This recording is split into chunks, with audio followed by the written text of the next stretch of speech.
Kung hindi pagbabad sa pool o di kaya pag-fulfill sa cravings na vitamin C,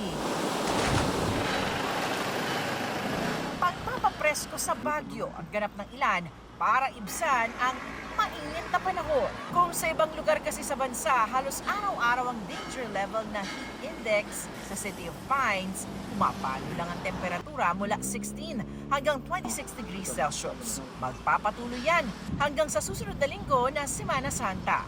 Ayon sa Tourism Office, umabot sa 150,000 ang bilang ng turista noong Semana Santa 2024. Inaasahang darami pa yan sa susunod na linggo. Paalala naman ng mga otoridad, ugaliing i-check sa Baguio Tourism ang inyong mga tutuluyan dahil dumarami ang mga nabibiktima ng accommodation scam.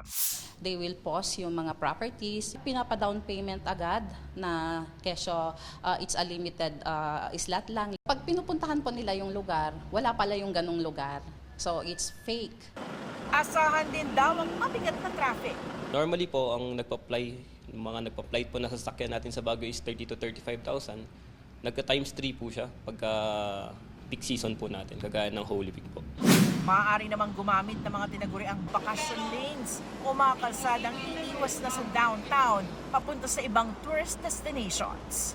Pwede ring mag-download ng BCPO View Baguio app sa pamamagitan ng QR code.